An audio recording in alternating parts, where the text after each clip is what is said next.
So it seems like some people are starting to either blog about or predict or get excited about the idea of the Nikon D400 coming out. So the replacement for the Nikon D300, or just a more pro DX body for crop framed, well, pro DX body, that's explained it. At the moment, Nikon has really kind of not been good to some of its photographers in that you either have to go all the way up to the Nikon D800 to get a really good pro body. A lot of people so far have been saying that the D600, amazing sensor, great resolution, and all that stuff, but the body just isn't really quite cutting it for them, or it's just a bit too small and a bit too fiddly or a bit too blocky. Others are saying that the Nikon D7100, brilliant camera, is light, it's small, it's a DX, you've got the extra focal length, so for sports and stuff, good. However, its buffer rate is only something like 6 frames or something. So if you're shooting at the high settings, the full 24 megapixels and the 14-bit RAW, I wouldn't ever bother doing that really, but if you are doing that, then it's something like you can only get 6 frames until the buffer is full up while it's trying to shove all that stuff into your memory card. So that, for a lot of sports photographers, is just like, oh, that sucks, we need a better thing than that. And again, the body for that itself isn't really pro spec in any way. The Nikon D300, when it came out, full aluminium body, fast frames per second for at that time, and a pretty decent buffer. I think it was up to about 12 photos in RAW, if you're doing that. But again, that was only 12 megapixel camera at the time. And effectively, I think all that's really going to happen if Nikon does bring out the D400, well, the first thing is, I don't know if they would bring out 400, because I'm sure there's something in Japanese which 400, Ichin-San Yon, Ichin-San Yon Shi, I can't remember, 400 I think sounds like death and 4 are like the same word or something like that, or very close, similar. So a lot of people they don't use the word 400, I think. I think the word for 40 and 4,000 and 4 different, but 400 sounds like death. I think, anyway, it doesn't matter. So it might not be called the 400, it might be called the 500 or the 501 or something like that. But what I think it's just going to be another 24 megapixel camera, but better body, better buffer rate, and maybe better build quality, and that's all that you really need. Personally, I don't really need 24 megapixels. I don't need more than 12. However, on the D7100, there is also an option of cropping to, is it a 15? I think it's a 15 megapixel crop, so it's like a 1.2 crop that you can do. And that means you get a little bit extra telephoto, which is good if you're doing sports or wildlife, or if you're out in the field. So you've got that little bit extra zoom in, and it's 15 megapixels. I think then you can do more frames per second. But I just say, if they have that on a good weather-sealed body with a full aluminium casing, so it means if you drop it and batter it, it's absolutely fine. Full weatherproofing. I think the D7100 is pretty darn weatherproofed, but I think it can always be better proofed. And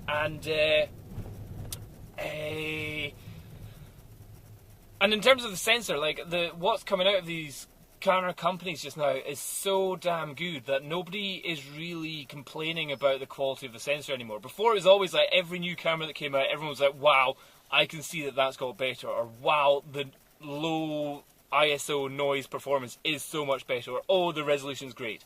Now all the sensors and pretty much all the cameras are so pretty goddamn good that it's really about the extra functions that come with the camera. Now, the other bummer thing is some cameras are now just coming just pumped full of extra guff. So like battery draining Wi-Fi, GPS units, other things, I can't even bother trying to remember them.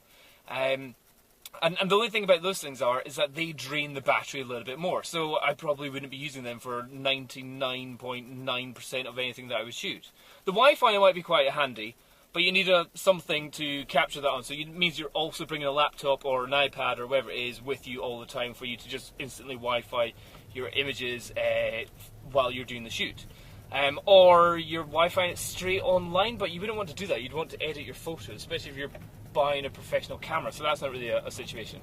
And the GPS is just a tagging thing in camera, and it's not really like a handy thing where you can get a map on the back of your camera and find out where you are and follow a river somewhere or something like that.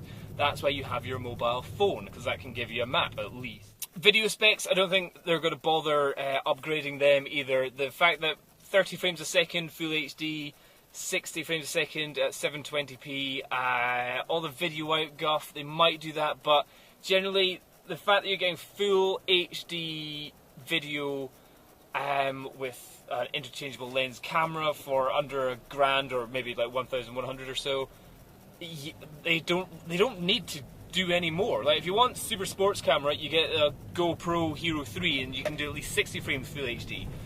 I suspect that they could easily add that in, but I just don't think they'll bother. That could be like a firmware upgrade that they can do after the camera's been out for a couple of months. But I think if this camera does ever come out, it's more geared towards sports photographers, and the video stuff will just be the standard that you get pretty much on all digital SLRs that you get just now.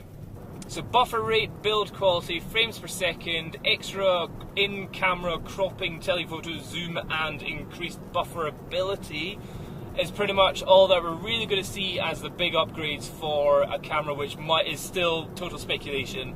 But it is a camera which I think there is a definite demand for, and a client base, a population, a customer base that would want that. It's the photographers who, okay, great, I've got a Nikon D300, but I need that little bit extra telephoto. Okay, I'll buy an extra little, telephoto adapter, or 2x extender for their super long zoom, or they could just have a smaller camera, but is built like a brick shithouse. That's really what you want, is one which is going to be rock solid, professionally built, robust, not plasticky feeling, and the fact that it's got a DX sensor in it is not really of any negative point at all in any cameras nowadays.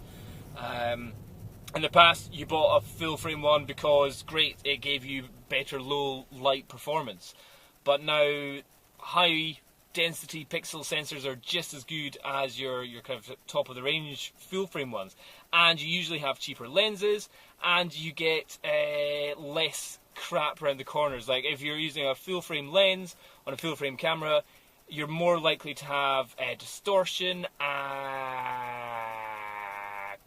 chromatic aberration certainly in the corners, and a lot more vignetting compared to even the cropped frame lenses that are specifically made for the smaller sensors. They're absolutely fine and give you perfect results in the smaller cameras.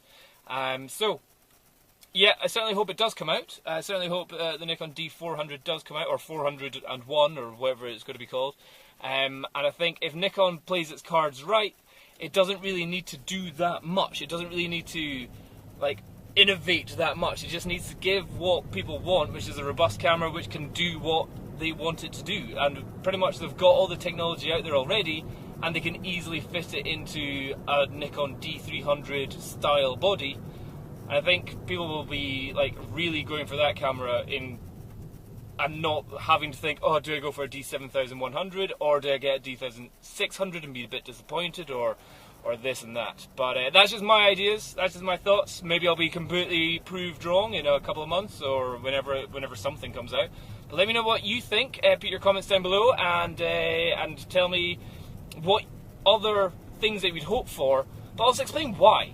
Oh, I really want 60 frames a second Full HD or 2K resolution video. Like, do you really need that? Why do you think you need that? And why can't you get that from another camera like a GoPro or a professional video camera which is made for that kind of stuff? So yeah, if you're going to leave a comment, leave a good one, and no firsting either. Right, see you later, bye bye.